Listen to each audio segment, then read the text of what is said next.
Hello everyone. तो कैसे हैं आप लोग? आई होप आप सभी लोग ठीक होंगे और अपनी अच्छे से पढ़ाई कर रहे होंगे। तो आज की वीडियो में हम बात करने वाले हैं बीएमएस सेकंड प्रॉफ के अंदर रोग निदान के पेपर 2 की, और उसमें हम देखने वाले हैं चैप्टर नंबर 5, ठीक है, जिसका नाम है अतिसार एवं प्रवाहिका। तो पहले हम अतिसार की बात करेंगे, उसके बाद हम प्रवाहिका की बात करेंगे, ठीक है। तो समझते हैं अतिसार क्या होता है। देखो, अतिसार क्या होता है कि मतलब जो भी पतला मल होता है, ठीक है, जो पतला मल आपकी गुदा के मार्ग से बाहर निकलता है उसे हम अतिसार कहते हैं। लेकिन वही उस गुदा के थ्रू जो पतला मल निकल रहा है, उस पतले मल के साथ यदि पस निकलने लग जाए, म्यूकस निकलने लग जाए, ब्लड निकलने लग जाए, तो उसे हम क्या कहेंगे? प्रवाहिका कहेंगे, ठीक है। अब अतिसार को हम डायरिया से रिलेट करते हैं और प्रवाहिका को हम डिसेंट्री से रिलेट करते हैं, ठीक। तो इतना चीज़ आपको समझ में आनी चाहिए। इसके बाद हम बात करते हैं कि जो ये अतिसार है, इसमें कौन से स्रोतस की दृष्टि होती है। देखो, हर एक डिजीज होती है, सभी डिजीज के अंदर कोई ना कोई स्रोतस की दृष्टि होती है। तो इसके अंदर पुरुषव्य स्रोतस की, उदकव्य की और अन्वय स्रोतस की, इन तीनों स्रोतस की विकृति के परिणाम स्वरूप आपको यहाँ पर अतिसार देखने को मिलता है। भाई, अतिसार में क्या निकलता है? आपका स्टूल निकलता है और वाटर निकलता है, तो उदक स्रोतस, क्योंकि उदक स्रोतस को हम वाटर से रिलेट करते हैं। और अन्वय स्रोतस भी इसका काम करता है, पुरुष को धारण करने का काम करता है। तो इसलिए इन तीनों की विकृति के परिणाम स्वरूप आपको यहाँ पर अतिसार देखने को मिलता है। अतिसार में कौन सा दोष प्रधान होता है? मेनली वात दोष प्रधान यहाँ पर अतिसार के अंदर होता है। संप्राप्ति के अंदर देखेंगे और भी अच्छे से, ठीक है। देन इसके बाद इसके पर्याय उदर में, तो उदर में अन्न ग्रंथि और त्रिकांड शोथ, ठीक है, इतने इंपॉर्टेंट नहीं है। अतिसार एक व्याधि के रूप में, देखो अतिसार में क्या होता है, कई व्याधियों का लक्षण, मतलब बहुत सारी डिजीज होती है जिसमें वे कह रहा है कि अतिसार एक लक्षण के रूप में हो सकता है, या फिर एकमात्र लक्षण, कभी कभी आपको डायरिया भी देखने को मिलता है। देखो, नॉर्मल भाषा में समझो कि ऐसा होता है कभी कभी आपको बहुत सारी डिजीज है, उनकी वजह से आपको यहाँ पर डायरिया देखने को मिला, या फिर आपको कोई भी डिजीज नहीं है, केवल एक लक्षण देखने को मिल रहा है, डायरिया, यानी कि वो एक स्वतंत्र एक व्याधि के रूप में भी वर्णित है, ठीक है। देन उसके बाद मॉडर्न में हम इसको डायरिया से रिलेट करते हैं। फिर इसके प्रत्यात्म लक्षण के बारे में बात करिए। अब ये प्रत्यात्म लक्षण क्या होता है? ये प्रत्यात्म लक्षण मतलब ऐसा लक्षण है, उस लक्षण को देखकर आप उसकी व्याधि का ज्ञान कर सकते हो, ठीक है। जैसे आपने देखा कि द्रवमल का बार बार निकल रहा है, कि आपने देखा कि जब द्रवमल बाल बाल निकल रहा है, तो ये क्या हो गया? ये अतिसार का प्रत्यात्म लक्षण है। यानी कि अगर आपके बार बार द्रवमल की प्रवृत्ति हो रही है, बार बार निकल रहा है, तो आप कह सकते हो उस व्यक्ति को अतिसार है। वही क्या होता है? आपका प्रत्यात्म लक्षण होता है। फिर होता है कारण। कारण क्या होता है अतिसार का? देखो, मोस्टली अतिसार का जो कारण है वो वृद्ध आहार, विषम अध्यशन, अजीनाशन, गलत तरीके से आहार का सेवन करना, या फिर इन्फेक्शन हो जाना, कृमि का लग जाना, या फिर शौक से पंचकर्मा सही से प्रयोग ना कराना, ठीक है, तो ये सारे होते हैं। या फिर ऋतु का विपर्य भी हो जाना, ठीक है। तो ये सब चीज़ देखो।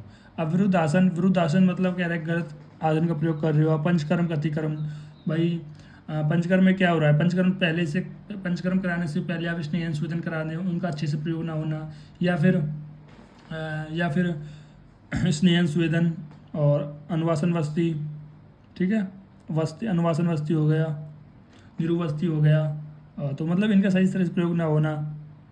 देन उसके बाद ऋतु को विपर्य होगा, कृमि संक्रमण हो गया, शौक और भय, जो मानसिक कारण की वजह से यहाँ पर निदान अतिसार देखने को मिल सकता है। सारे कारण बताए गए हैं। फिर इसकी उत्पत्ति बताई गई है। आखिर अतिसार की उत्पत्ति का कारण क्या है?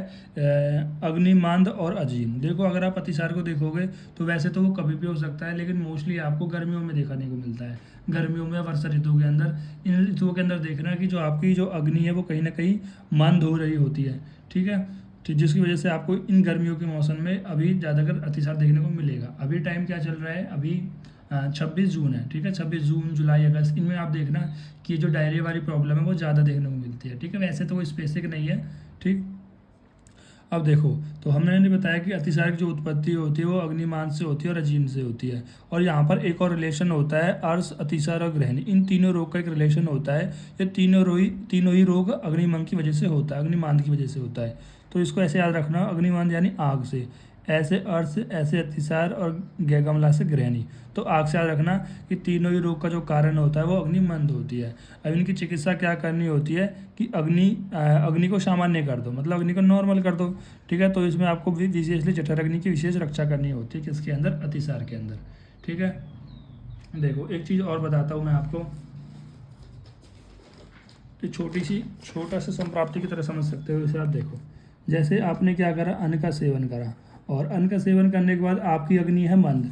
अगर आपकी अग्नि मंद है, क्योंकि अन्न का 2 में डिवीजन होता है, हम धातु पोषण न्याय पढ़ चुके हैं पहले ही, सार भाग और मल भाग, ठीक है। अगर आपकी अग्नि मंद है तो जो सार भाग है वो कम बनेगा, ठीक है। अगर और अग्नि मंद है तो मल भाग ज़्यादा बनेगा, ठीक है। भाई अच्छे से पोषण नहीं हो पाएगा ना, अग्नि ज़्यादा नहीं हो पाएगी तो उससे क्या होगा कि मल का संचय होने लगेगा। और आप जब जब जानते हो हमारी बॉडी में मल का संचय हो, मल को हम मॉडर्न में रिलेट करते हैं टॉक्सिन से, टॉक्सिन से। जब हम टॉक्सिन का अगर टॉक्सिन डिपॉजिट होने लग जाए, यूरिया डिपॉजिट होने लग जाए, क्रिस्टल डिपॉजिट होने लग जाए, तो अलग अलग प्रकार के गाउट और ये ऐसे डिसऑर्डर देखने को मिल जाएंगे।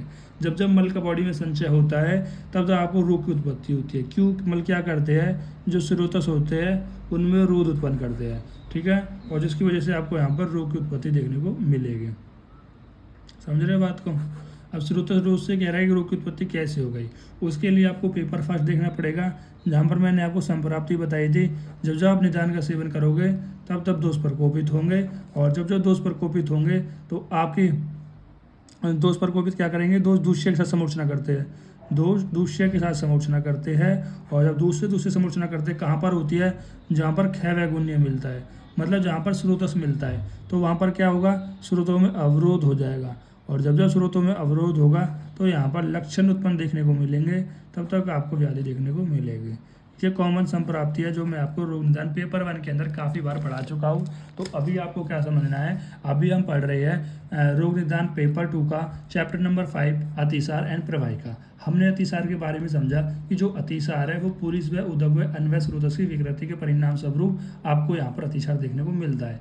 मतलब अगर इन स्रोतसों में कोई विकृति आती है, नाम से भी देखो ना, पूरी उदक अन तीनों ही अतिसार से रिलेट कर रही है, ठीक है। और इसमें जो मेनली वात दोष प्रधान होता है, क्योंकि वात का काम क्या होता है, चीज़ों को निकालने का काम, चीज़ों को ले जाने का काम, ठीक है।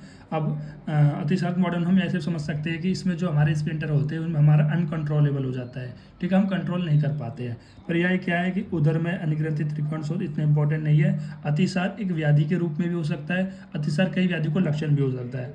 मॉडर्न में डायरिया के नाम से जानते हैं। और अतिसार का प्रथम लक्षण होता है कि जो मल है वो बार बार निकलने लग जाए, तो हम अतिसार से समझ सकते हैं। कारण विरुद्धासन, पंचकर्म, ऋतु विप्रिय, कृमि संक्रमण, शौक और भय, कुछ मानसिक कारण भी है। उत्पत्ति बताइए अग्निमांग की वजह से होती है। अब निदान की बात करते हैं तो निदान में क्या, आहार संबंधित, या तो बहुत ज़्यादा स्निग्ध खाना, बहुत ज़्यादा रूखा सूखा खाना, बहुत ज़्यादा उष्ण खाना, बहुत ज़्यादा पतला खाना, बहुत ज़्यादा स्थूल खाना, बहुत ज़्यादा ठंडा खाना, या विरुद्धासन, विषमासन, अध्यसन, अजीनासन। अगर आप इनका सेवन करते हो तो इनसे भी क्या होगा, आपको यहाँ पर अतिसार को देखने को मिलेगा। ये निदान लिख देना और साथ में ये निदान लिख देना, तो दोनों निदान एक साथ लिख सकते हो आप, ठीक है। तो बाकी के निदान वहाँ से कर लेना।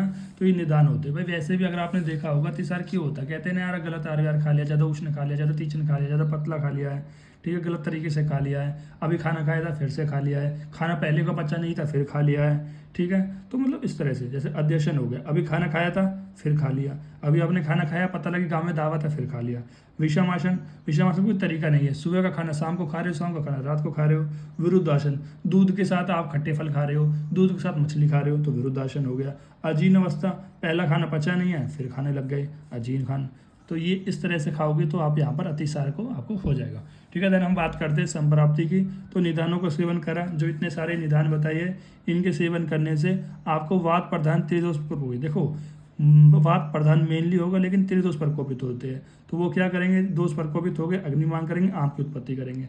मैंने आपको पहले भी बताई है कि ये एक तरीके से गुरु मंत्र समझ लो या फिर कुछ भी समझ लो, ये चीज़ आपको हमेशा देखने को मिलेगी संप्राप्ति के अंदर कि निदानों का सेवन करोगे, निदानों के सेवन करने से दोष प्रकोपित होगा, और दोष प्रकोपित होगा, जब जब दोष प्रकोपित होता है वो आपकी अग्नि को हमेशा मांद करेगा।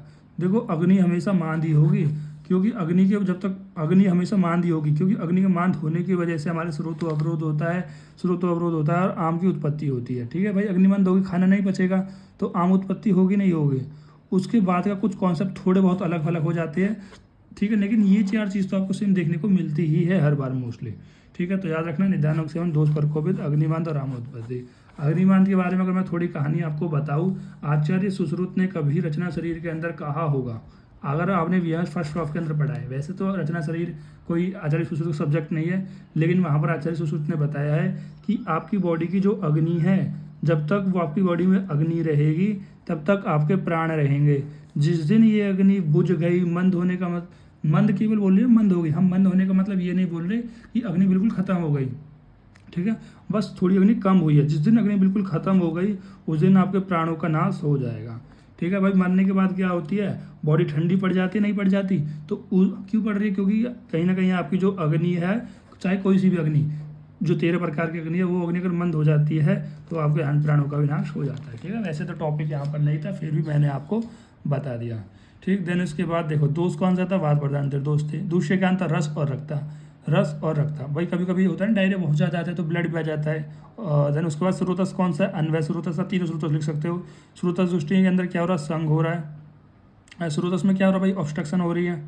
ठीक, देन उसके बाद अग्नि दृष्टि क्या है, अग्नि मंद हो रही है। साध्य साध्य देखो, अगर अगर अतिसार के अंदर कोई भी उपद्रव नहीं आएगा तो साध्य है, अगर उपद्रव आएगा तो असाध्य है। उपद्रव क्या होते हैं, जैसे कि शोथ होना, मतलब अतिसार बहुत लंबे समय तक रह गया तो आपको बॉडी में स्वेलिंग हो सकती है, बहुत ज़्यादा पेन हो सकता है, ज्वर हो सकता है, प्यास लग सकती है, तृष्णा का, श्वास का, मतलब जो रिस्पायरेटरी डिसऑर्डर्स है वो आपको देखने को मिल सकते हैं।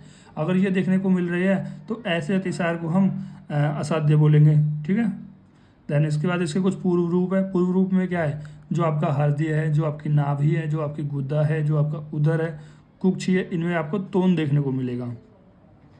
ठीक है, हृदय, नाभि, गुदा, उदर को तोन देखने को मिलेगा, मतलब ऐसे पीन की तरफ ऐसे मिलेगा। अंगों में अवसाद मिलेगा। अपान वायु, मल का अवरोध। तो अपान वायु से क्या हो जाएगा, मल का अवरोध हो जाएगा, पेट फूल जाएगा, अन्न का अपचन हो जाएगा। ठीक, ये इसके पूर्व रूप हो जाएंगे। मतलब अपान वायु क्या कर देगी, जो मल है उसको अवरोध कर देगी, भाई पूर्व रूप है ना। फिर उसके बाद क्या करेगी, फिर वो बॉडी से बाहर निकलेगा। साध्य सत्य में क्या है कि अगर अतिसार के अंदर केवल एक दोष है, मतलब वातज, पित्तज, कफज एक ही है तो सुख साध्य है। अगर तीनों दोष आ गए तो वो कैसा हो जाएगा, कृश साध्य हो जाएगा।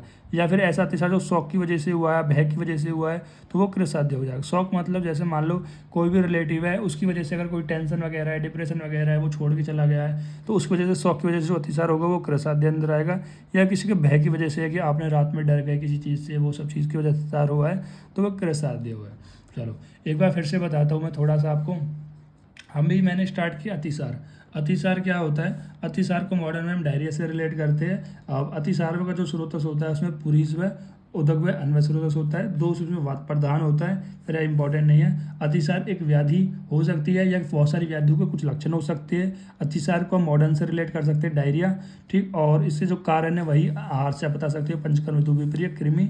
उत्पत्ति कैसे होती है, अग्निमांद होने की वजह से अतिसार की उत्पत्ति होती है। काफ़ी इंपॉर्टेंट है, याद रखना, अग्निमांद की वजह से आपकी अतिसार की उत्पत्ति होती है। देन इसके बाद आहार संबंधी निदान वही है, संप्राप्ति बता चुका हूँ। संप्राप्ति में दोष कौन सा, तो वात प्रधान त्रिदोष प्रकोपित होते हैं। त्रिदोष प्रकोपित होते हैं, त्रिदोष प्रकोपित होने की वजह से क्या होगा कि आपकी अग्नि मंद होगी। अग्नि मंद होने की वजह से स्रोतो अवरोध होगा। स्रोतो अवरोध होगा तो कहीं ना कहीं जो आपका यहाँ पर जो आंत्र क्षोभ उत्पन्न करता है। ठीक है, शायद मैं आपको संप्राप्ति बताना भूल गया क्या, चलो एक बार संप्राप्ति बता देता हूँ फिर से। देखो संप्राप्ति में क्या, निदानों को सेवन करा, निदानों को सेवन करने से वात प्रधान त्रिदोष प्रकोपित हुए, उसने अग्निमांद कर दी, आमदोष की उत्पत्ति कर दी। अब आमदोष क्या करेगा, आंत्र में क्षोभ उत्पन्न करता है। आंत्र में क्षोभ करने का मतलब है आपकी जो इंटेस्टाइन है उसे इरिटेट करेगा। ठीक है, अब इंटेस्टाइन इरिटेट करेगा, जो आपके पूरी स्रोतस है, उदक वह, अन्न वह, तो इन स्रोतस की क्या हो जाएगी, दुष्टि हो जाएगी। अगर इनकी दुष्टि होगी तो वो मल को क्या कर देंगे, आपकी बॉडी से बाहर निकाल देंगे, तो मल की अति प्रवृत्ति हो जाएगी, उसे हम अतिसार कहते हैं। ठीक है, ये शायद मैं भूल गया था फ्लो के चक्कर में आपको। ठीक है, तो ये होती है इसकी संप्राप्ति। देन इसके कुछ पूर्व रूप है, देन उपद्रव है, देन साध्य साध्य है। ठीक, अब आते हैं अतिसार के भेद। देखो अभी हम क्या बात कर चुके हैं, अब हम अतिसार के निदान बात कर चुके हैं, पूर्व रूप बात कर चुके हैं, और रूप यहाँ पर देख लेंगे। रूप मतलब भेद के अंदर इनके स्पेसिफिक लक्षण देख लेंगे। उपसे हम बात करते नहीं है क्योंकि उपसे को निदान के अंदर रखा गया है। जिन कारणों की वजह से जो डिजीज होती है उन्हें निदान बोलते हैं, और उनके विपरीत सेवन करने से उनका लाभ मिलता है उन्हें उपसे बोलते हैं, सिंपल बात। देन उसके बाद आता है हमारा संप्राप्ति, वो भी हम बात कर चुके हैं। तो यहाँ पर हम रूप की बात करेंगे या फिर इनके लक्षण जिसे हम बोलते हैं, तो स्पेसिफिक लक्षण की बात करेंगे। देखो अब वातज अतिसार, देखो पहले हम भेद बात कर लेते हैं। आचार्य चरक, यहाँ पर दो आते हैं, एक आचार्य चरक आते हैं, एक आचार्य सुश्रुत आते हैं। समझो बात को, आचार्य चरक और बागवट का, इन दोनों ने भी 6 बताए हैं, और सुश्रुत ने भी 6 बताए। दोनों ने क्या बताए, तीनों ने क्या बताया, 6 बताए हैं। आचार्य चरक और बागवट के सेम होते हैं।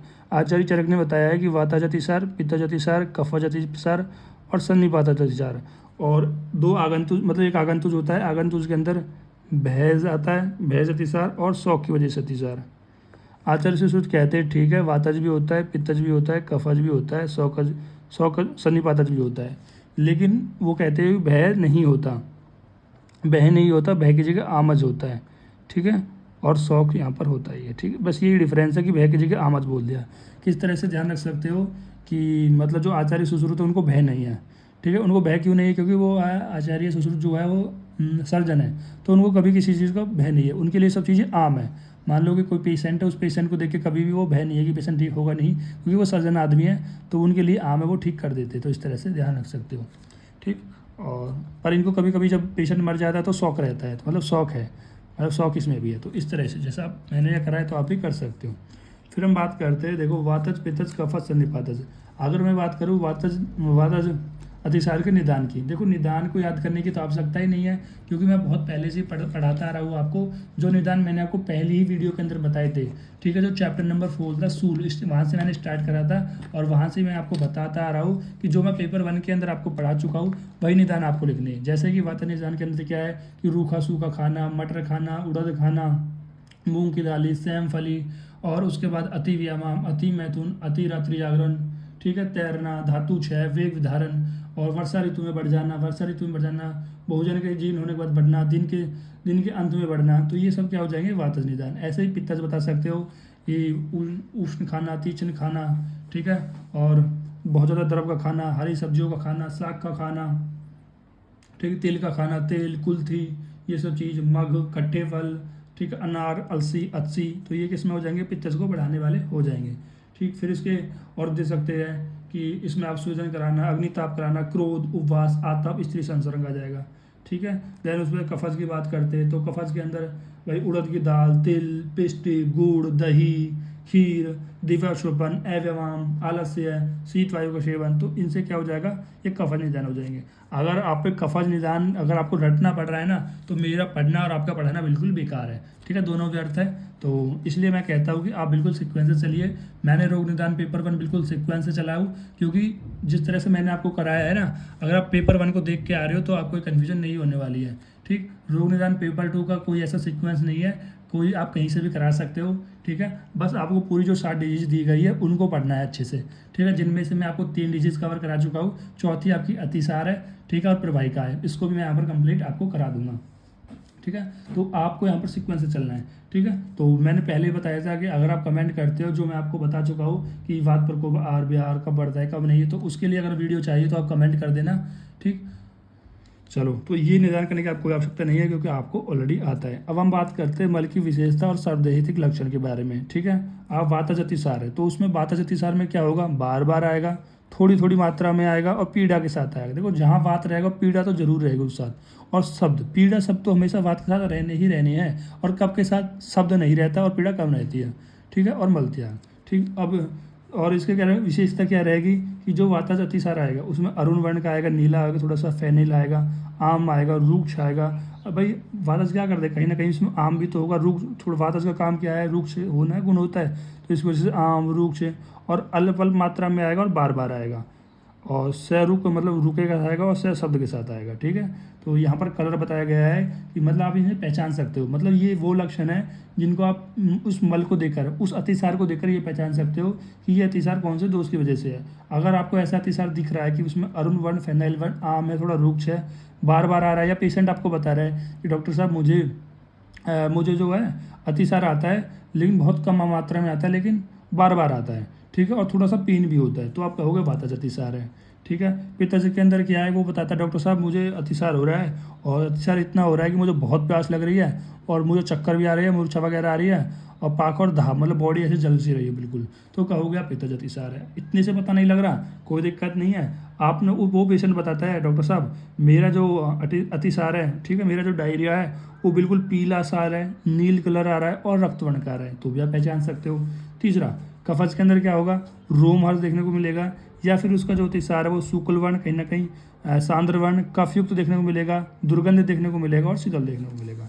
संधिपातज ज्वर के अंदर कैसा होता है? ये कृसाध्य होता है, और इसमें बराह, स्नेह, मांस, अम्बु, सदरस, तो इसका सदृश बताया गया है। देखो, बराह किसको बोलते हैं, ठीक है, बराह बोलते हैं जो सुअर होता है, पिग होता है, उसको बोलते हैं बराह, ठीक। तो यहाँ पर तो बराह, स्नेह, मांस, अम्बु, सदरस, मतलब जो सुअर होता है ना, उसका जो वसा का मांस जो होता है उसके धोने के समान, मतलब ऐसा ना जिसको बरा का जो स्नेह होता है, उसका जो मांस होता है, उसके जल कैसे धोने के समान, इसका सन्निपात अतिसार। मतलब ये इसका जो अतिसार है, इसके एक कंपेयर बताया किस तरह से दिखता है। ठीक है, तो याद रखना कि कैसे बताया गया है कि जो सुअर के बसा और मांस को, तो सुअर का जो मांस है और जो उसका वसा है, उन दोनों को धो दिया हो, इस तरह का इसको आपको अतिसार देखने को मिलेगा। और सन्निपात आ जाए तो तीनों, तो उसकी इन्वॉल्वमेंट देखने को मिलेगी। अब आगंतुक जाता है, वही आगंतुक जिसमें भय और शौक का जो आचार्य, भय और शौक थे दोनों। ठीक है, तो भय और शौक थे, तो इसमें क्या है, वो सेम है वातज अतिसार लक्षण। जो वातज अतिसार के लक्षण है वही आपको भय और शौक के अंदर देखने को मिलेंगे, क्योंकि कहीं ना कहीं दोनों वात की वजह से होते हैं, वात का इन्वॉल्वमेंट रहता है इनमें। देन आम अतिसार के अंदर क्या है कि आम अतिसार जैसे सुश्रुत ने बताया है, इसमें नान वर्ण युक्त मल की प्रवृत्ति रहेगी। मतलब इसमें जो वर्ण आएगा, मतलब इसमें जो अतिसार आएगा उसमें बहुत सारे कलर रहेंगे।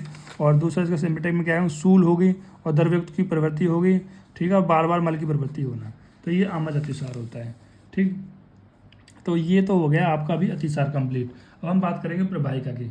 ठीक है, अब देखो, अब इस प्रवाहिका की बात करने से पहले एक बार मैं ना आपको थोड़ा सा इसका क्लिनिकल बता देता हूँ। ठीक है, कि अभी जैसे बहुत ज़्यादा आपको अतिसार देखने को मिलेगा आसपास कहीं ना कहीं। ठीक है, तो आपको इसका थोड़ा ट्रीटमेंट भी आपको पता होना चाहिए। ठीक है, अगर कोई मतलब कोई ये बोले कि यार डायरिया हो गया है, तो डायरिया में क्या ट्रीटमेंट दे, ठीक, ये भी तो आपको पता होना चाहिए। ठीक है, तो इसी को थोड़ा सा मैं एक्सप्लेन करना चाहता हूँ। और अगर आपको नहीं करना है ट्रीटमेंट वाला पार्ट नहीं देखना है, तो आप यहाँ से इसको थोड़ा स्किप भी कर सकते हो, डायरेक्ट प्रवाहिका को भी देख सकते हो। ठीक है, मेरा मन है तो थोड़ा मैं आपको ट्रीटमेंट वाला पार्ट करा रहा हूँ, क्योंकि काफ़ी इंपॉर्टेंट है आपके लिए भी समझना। देखो, ट्रीटमेंट ऑफ अतिसार, थोड़ा मॉडर्न ही ट्रीटमेंट बताऊंगा, आयुर्वेद नहीं बता रहा अभी। देखो, पहले तो देखो आपको ना नॉर्मल ये रहता है कि अतिसार के अंदर आपको एंटीबायोटिक देनी है नहीं देनी है। तो अगर आपको ये पता करना है कि तो उसके लिए आप कुछ कंडीशन देख लो। यदि डिहाइड्रेशन नहीं हुआ है, मतलब बिल्कुल डिहाइड्रेशन नहीं हुआ है, ज़्यादा अतिसार नहीं हुआ है, तो आपको एंटीबायोटिक देने की ज़रूरत नहीं है। दूसरा कि अगर नो ब्लड इन स्टूल, समझ रहे बात को, यदि स्टूल में ब्लड नहीं आ रहा है तो भी आपको एंटीबायोटिक नहीं देनी है। ठीक है, और अगर फीवर नहीं आ रहा है, नो साइन इन फीवर, तो भी आपको एंटीबायोटिक नहीं देनी है। मतलब इन तीनों ही कंडीशन के अंदर आपको यहाँ पर एंटीबायोटिक का यूज नहीं करना है। ठीक है, अगर ये दिख रहा है, अगर डिहाइड्रेशन है, स्टूल में ब्लड है, फीवर है, तो एंटीबायोटिक यूज़ कर सकते हो अगर कोई भी लक्षण दिख रहा है। अगर ये नहीं दिख रहा है तो वहाँ पर आप एंटीबायोटिक का यूज़ ना करो। ठीक है, तो अब देखो, अब जैसे कि अक्सर बच्चे को बहुत ज़्यादा होता है डायरिया, तो उसमें आप यहाँ पर जिन की टैबलेट दे दो, जिनकोनिया करके आती है। ठीक है, या फिर जिनकी टैबलेट करके आप दे सकते हो, जिनकी जो टैबलेट दे सकते हो। ठीक है, अगर मान लो कि 1 से 6 मतलब 6 मंथ से कम का बेबी है, अगर वो 6 मंथ से कम का बेबी है, ठीक है, बच्चों को ज़्यादा अगर होता है अक्सर, तो वहाँ पर आप 10 milligram, less than 10 milligram 12 days तक दे सकते हो। अगर वो 6 महीने से ज़्यादा है तो आप 20 मिलीग्राम तक दे सकते हो। ठीक है, 12 डेज तक। ठीक है, ये ठीक है, या आप खुद भी ले सकते हो अगर आपको है तो। जिनकी टैबलेट, देखो जिनकी टैबलेट में क्या है, तो जिन में थोड़ा सा ये हेल्पफुल होता है आपके गट के लिए, आपको वहाँ पर कम करने के लिए। ठीक है, ये बहुत हेल्पफुल होता है अगर जिनकी टैबलेट देते हो। दूसरा, आप प्रीबायोटिक दे सकते हो, ये नॉर्मल ट्रीटमेंट है भाई, आप जिनकी टैबलेट दो, आप प्रीबायोटिक दो, आप प्रीबायोटिक दो। आप प्रीबायोटिक में नेचुरल प्रीबायोटिक आ जाते हैं, जैसे कि योगर्ट हो गया। ठीक है, मतलब दो दही होती है, टफू वगैरह हो गया। ठीक है, तो वो आप दे सकते हो। समझ रहे बात को, तो ठीक। देन इसमें कह रहा है कि और अगर आपको जैसे कि एक होता है कि बायोफिलिक सैकेट्स करके, ठीक है, बायोफिलिक सैकेट करके कुछ प्रीबायोटिक दे सकते हो। ये भी आपके बैक्टीरिया, मतलब ये जो प्रीबायोटिक्स होते हैं इसमें क्या होते हैं, कुछ बैक्टीरिया होते हैं जो कि आपके गट के लिए बहुत कुल हेल्पफुल होते हैं। और एक और बात याद रखना, जब भी आप प्रीबायोटिक देते हो तो उसके साथ एंटीबायोटिक आपको नहीं देनी है, क्योंकि क्या करती है, एंटीबायोटिक बैक्टीरिया को मारती है। और प्रीबायोटिक हम क्या कह रहे हैं कि उसमें जो अच्छे बैक्टीरिया ग्रोथ कराने के लिए प्रीबायोटिक दे रहे थे, तो इसलिए कभी भी प्रीबायोटिक एंटीबायोटिक साथ नहीं दी जाती। अगर सीवियर कंडीशन है तो 3-4 घंटे के बाद हम एंटीबायोटिक दे सकते हैं। ठीक है, ये भी आप ध्यान रखना। ठीक है, प्रीबायोटिक कितनी देते हैं कि अगर मान लो कि 1 से कोई 12 साल का बच्चा है तो उसमें कह रहा है कि 5 ml ट्वाइस दे सकते हैं।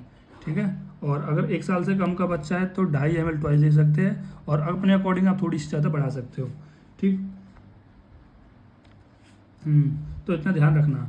ठीक है, अब एक और चीज़ याद रखना कि जो डायरिया होता है वो 60 से 70%, 60 to 70% वो वायरल होता है, ठीक है। इसलिए हम एंटीबायोटिक वैसे भी यूज नहीं करते यार, वैसे ही 60 से 70% वो वायरल है, तो वहाँ पर एंटीबायोटिक इसमें काम करती है बैक्टीरिया में, तो इसलिए हम मोस्टली अवॉइड करते हैं कि एंटीबायोटिक ना दी जाए, ठीक। तो इतना ध्यान रखना। और अगर मान लो कि एंटीबायोटिक देनी पड़ रही है, डिहाइड्रेशन हो रहा है, स्टूल हो रहा है, फीवर होता है, तो कौन सी एंटीबायोटिक देंगे, तो आप उसमें ऑफ्लॉक्सिन दे सकते हो, ऑफ्लॉक्सिन करके आती है, ठीक है, ओरिंडाजोल करके आती है, मिट्रिंडाजोल करके आती है, सेफिमिक्स आती है, सबसे बढ़िया होती है सेफिमिक्स, ठीक है, जो कि इसका ज़्यादा नुकसान भी नहीं होते। सेफिमिक्स आप दे सकते हो, ये बेस्ट होती है अगर आप एंटीबायोटिक देनी है तो, ठीक है। तो और देखो, अगर और मान लो अगर सिक्रीशन बहुत ज़्यादा हो रहा है फिर भी नहीं रुक रहा है सिक्रीशन, तो वहाँ पर आप एंटी सिक्रीशन ड्रग्स दे सकते हो, जैसे कि लोप्रोमाइड आप दे सकते हो, लेकिन इसके साइड इफ़ेक्ट ज़्यादा होते हैं, ठीक है। दूसरा आप दे सकते हो, एक और जो बेस्ट होती है वो होती है जेडॉट, जिसको रेसिड्रोल के नाम से जानते हैं हम, ठीक है, रेसिड्रोल के नाम पे, ये सिक्रीशन कम करती है, ठीक है, इसको आप दे सकते हो। तो इसको कितना देना है, 1.5 मिलीग्राम पर kg TDS दे सकते हो, इसके कैप्सूल वगैरह भी आते हैं। देखो मैंने भी इसका यूज़ करा था, चलो मैं दिखाता हूँ, मैंने भी यूज़ मंगा रखी है, जैसे छोटे छोटे बच्चों के लिए यूज़ कर लेता हूँ, अपने लिए भी यूज़ कर लेता हूँ। देखो तो ये सबसे जो बेस्ट होता है डायरिया के लिए, तो सभी जानते हैं ORS देना होता है, ठीक है, पानी की कमी नहीं होने देनी है, ठीक। दूसरा फिर होती है जिंक की टैबलेट, देखो जिंक एसिडेट टैबलेट होता है, ठीक है, वो देनी है।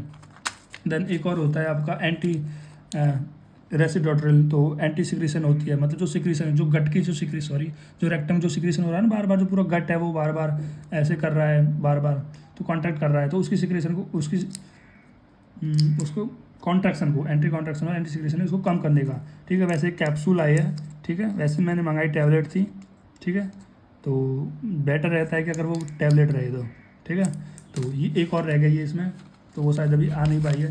ये मैंने नॉर्मली, ऐसा नहीं है मुझे डायरिया वगैरह हो रहा है, ये मैंने नॉर्मली मंगाई है ताकि मैं इनको यूज़ कर सकूँ, कभी भी छोटे बच्चे वगैरह का हो रहा है तो उनको नॉर्मली यूज़ कर सकूँ, ठीक है। आप भी अपने ही परामर्श के अनुसार ही आपको यूज़ करना है। अब देखो सबसे पहले अगर आपको किसी को डायरिया हो रहा है तो डायरिया में आपको क्या करना है, पहले तो वही ORS, दूसरा जिनकी टैबलेट वगैरह, तीसरा प्रीबायोटिक वगैरह। अब प्रीबायोटिक में क्या होता है, आपका योगर्ट हो गया, टोफू हो गया, ठीक है, वो चीज़ का प्रयोग करा सकते हो, ठीक।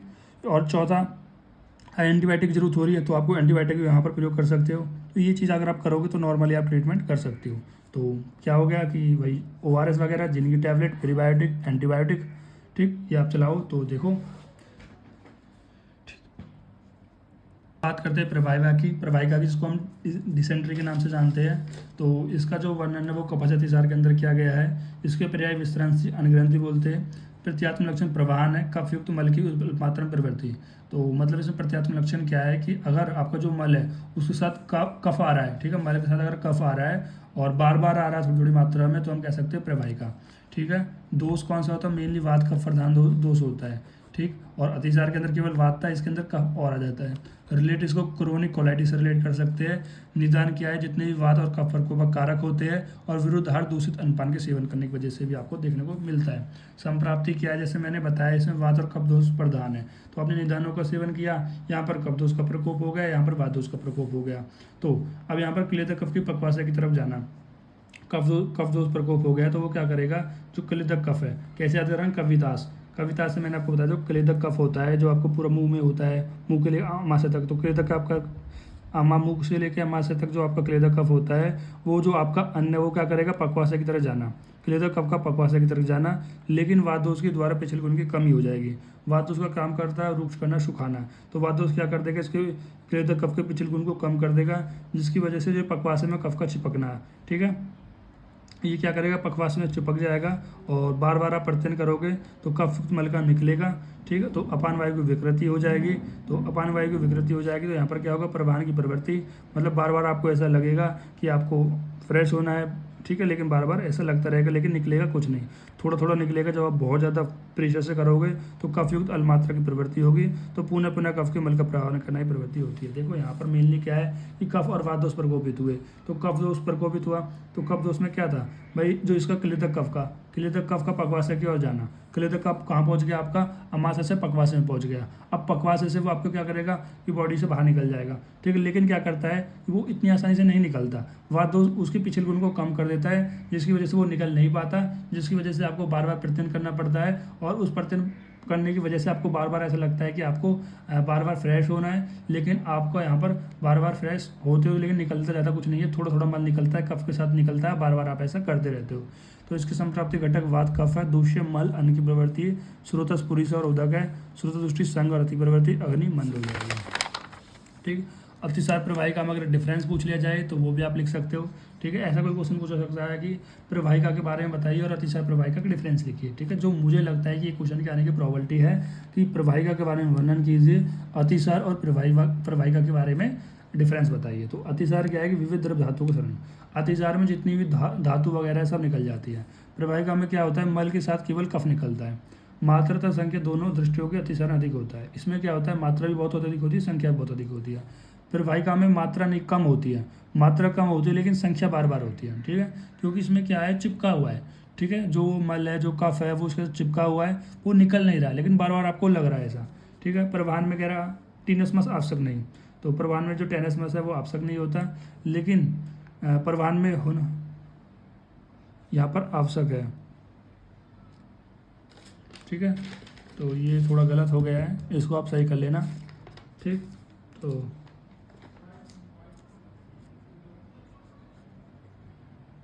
ठीक, तो इसमें क्या रहा है, जो टेनसमस है, मतलब टेनसमस का मतलब क्या है कि ऐसी फीलिंग होती है कि बार बार आपको फ्रेश होना है। अतिसार में ऐसा जरूरी नहीं है लेकिन प्रवाहिका में ऐसा जरूरी है। ठीक, अति प्रवृत्ति स्रोत दृष्टि होती है, मतलब इसमें अति प्रवृत्ति होती है। इसमें क्या होता है, संग और अति प्रवृत्ति दोनों देखने को मिलती है। भाई इसमें संग थोड़ी होगा, भाई अतिसार में कोई रुकावट थोड़ी आती है, प्रवाहिका में तो रुकावट आ रही है। ठीक है, देन इसके बाद ये होगा हमारा प्रवाहिका। तो इसी के साथ ये चैप्टर कंप्लीट होता है। और अगर आपको कुछ भी चीज़ समझ में नहीं आई है तो आप कमेंट करके पूछ सकते हो। ठीक है, मैं आपको यहाँ पर बता दूंगा। लेकिन जो मैंने आपको यहाँ पर अभी डायरिया का ट्रीटमेंट बताया है वो ध्यान रखना है। सबसे पहले 60 से 70% जो देखो, एक बार और बताता हूँ। देखो, जो डायरिया में 60 से जो 70% होता है वो वायरल होता है, वहाँ पर एंटीबायोटिक की यूज़ करने की कोई आवश्यकता नहीं होती है। अगर आपको फिर भी एंटीबायोटिक का यूज़ करनी है तो वहाँ पर आपको 3 कंडीशन देखनी है। अगर डिहाइड्रेशन है तो यूज कर सकते हो, अगर फीवर है तो यूज कर सकते हो। ठीक, और अगर स्टूल आ रहा है, सॉरी स्टूल में ब्लड आ रहा है तो यूज कर सकते हो। कौन कौन सी यूज़ कर सकते हो, सबसे बेस्ट होती है सेफेक्समी, तो ये आप यूज़ कर सकते हो। नहीं तो मेट्रोनिडाजोल हो गई, ऑफ्लोक्सिन हो गया। ठीक है, इनको आप यूज़ कर सकते हो। ठीक है, और अगर नॉर्मल ट्रीटमेंट क्या करना है, पहले ORS देना है, इलेक्ट्रिकल ORS देना है, जो बोतल वगैरह में आती है वो नहीं देनी है। देन उसके बाद जिनकी टैबलेट दे सकते हो। ठीक है, जिनकी टैबलेट दे सकते हो, 10 से 12 दिन इसका कोर्स कराना होता है। देन कुछ प्रीबायोटिक दे सकते हो। अगर आपके पास नेचुरल प्रीबायोटिक है तो वो आप दे सकते हो। अगर नेचुरल प्रीबायोटिक नहीं है आपके पास, तो नेचुरल प्रीबायोटिक नहीं है तो आप यहाँ पर जैसे कि नेचुरल प्रीबायोटिक में आप योगर्ट दे सकते हो, टोफू दे सकते हो। ठीक है, तो ये चीज़ आप दे सकते हो। अगर नेचुरल प्रीबायोटिक नहीं है तो यहाँ पर आता है एक बायोफिलिक सैकेट्स, तो और भी बहुत सारे आते हैं, तो उनका भी आप यहाँ पर प्रयोग कर सकते हो। ठीक है, तो याद रखना कि योगर्ट हो गया, टोफू हो गया, पिकल हो गया, ये सारे प्रीबायोटिक के अंदर कंसिडर किए जाते हैं। ठीक, देन उसके बाद चौथा, अगर आपको यूज़ करनी पड़ रही है तो वहाँ पर आप एंटीबायोटिक यूज़ कर सकते हो। ठीक है, एंटीबायोटिक आपका आया हुआ मेट्रोनिडाजोल ऑफ्लोक्सिन ऐसे करके आती है। ठीक है, सिफेमेक्सिम ऐसे करके। ठीक है, और 5वें में आप यहाँ पर एंटी सिक्रीशन, इसको चौथे पे रखो, इस वाले को चौथे पे रखो, 5वें पे एंटीबायोटिक रखो। ठीक है, ये एंटी सिक्रीशन ड्रग्स होती है। तो एंटी सिक्रीशन ड्रग्स में मैंने आपको बता दी, जैसे कि लोप्रोमाइड, ये आपकी जो गट की मूवमेंट को कम करती है, या फिर जेडोट करके आती है जिसको रेसिडोट्रिल कहते हैं। ठीक है, तो इनको आप देखो तो ये आपकी गट की मूवमेंट को कम कर देती है। बस इतना सा है, ये आप समझना है। ठीक, और जो एक्यूरेट आप मेडिसिन के अंदर इसको अच्छे से समझ जाओगे। अगर आपको ये आता है तो आप समझ लीजिए आपको एक ट्रीटमेंट आ गया है। ठीक है, डोज वगैरह का आप मेडिसिन के अंदर देखोगे कितनी एज के अनुसार और वेट के अनुसार कितनी आपको देनी होती है। ठीक, इसी के साथ हमारा कंप्लीट होता है ये चैप्टर। अगर आपको वीडियो अच्छी लगी हो तो यार वीडियो पे कमेंट जरूर कर दिया करो। Thank you guys.